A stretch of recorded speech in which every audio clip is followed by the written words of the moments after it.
এই মাটির প্রতিটি কণায় লুকিয়ে আছে রক্তের গল্প, স্বপ্নের জন্য, ভাষার জন্য, স্বাধীনতার জন্য।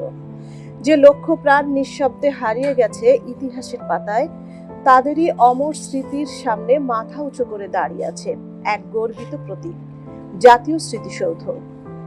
বাংলাদেশের স্বাধীনতা যুদ্ধে নিহত মুক্তিযোদ্ধা এবং বেসামরিক বাঙালি ও অবাঙালিদের স্মৃতির উদ্দেশ্যে নিবেদিত এই জাতীয় স্মৃতিসৌধটি অবস্থিত ঢাকার অদূরে সাভারে।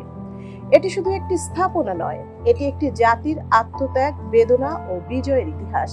জাতীয় স্মৃতিসৌধের নকশা প্রণয়ন করেন বিশিষ্ট স্থপতি সৈয়দ মাইনুল হোসেন। স্মৃতিসৌধে রয়েছে 7টি স্তম্ভ, যা বাংলাদেশের মুক্তি সংগ্রামের 7টি গুরুত্বপূর্ণ আন্দোলনের প্রতীক। 1971 সালের 16 ডিসেম্বর বিজয় দিবসে বাংলাদেশের তৎকালীন রাষ্ট্রপতি শেখ মুজিবুর রহমান ঢাকা আরিচা মহাসড়কের পাশে নবীনগরে এই স্মৃতিসৌধের শিলান্যাস করেন। পরবর্তীতে 1978 সালে রাষ্ট্রপতি জিয়াউর রহমান স্মৃতিসৌধ নির্মাণের উদ্যোগ গ্রহণ করেন। সেই বছর আহ্বান করা হয় নকশার প্রতিযোগিতা। জমা পড়ে 57টি নকশা, যার মধ্য থেকে নির্বাচিত হয় সৈয়দ মাইনুল হোসেন প্রণীত নকশাটি। 1979 সালে শুরু হয় মূল নির্মাণ কাজ। 1982 সালে বিজয় দিবসের অল্প আগে স্মৃতিসৌধ নির্মাণ সম্পন্ন হয়। 2002 সালে গৃহীত প্রকল্প অনুযায়ী এখানে অগ্নিশিখা, সুপ্রস্তুত মোরাল এবং একটি গ্রন্থাগার স্থাপনের পরিকল্পনা নেওয়া হয়। বাংলাদেশের সফরকারী বিদেশি রাষ্ট্রপ্রধানরা রাষ্ট্রীয় প্রটোকল অনুযায়ী জাতীয় স্মৃতিসৌধে শ্রদ্ধা নিবেদন করেন। স্মৃতিসৌধ ও এর প্রাঙ্গণের মোট আয়তন 34 হেক্টর বা 84 একর।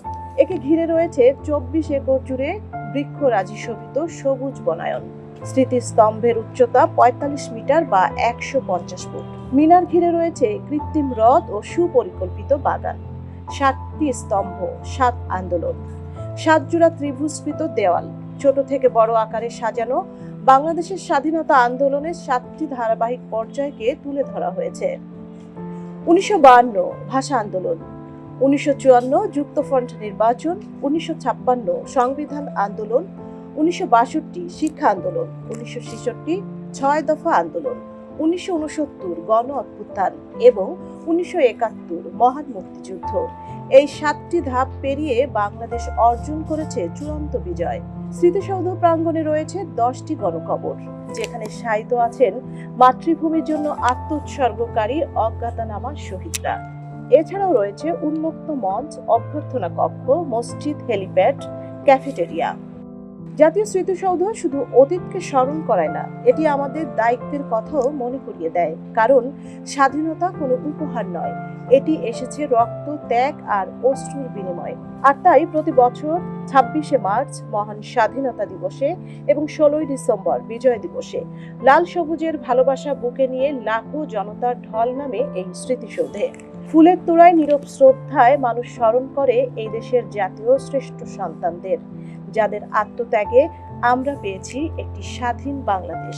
যতদিন উড়বে লাল সবুজ পতাকা, ততদিন জাতীয় স্মৃতিসৌধ থাকবে বাংলাদেশের মানুষের গর্ব, কৃতজ্ঞতা ও আত্মপরিচয়ের চিরন্ত ঠিকানা হয়ে। সাজিদা জুথি, সারা বাংলা।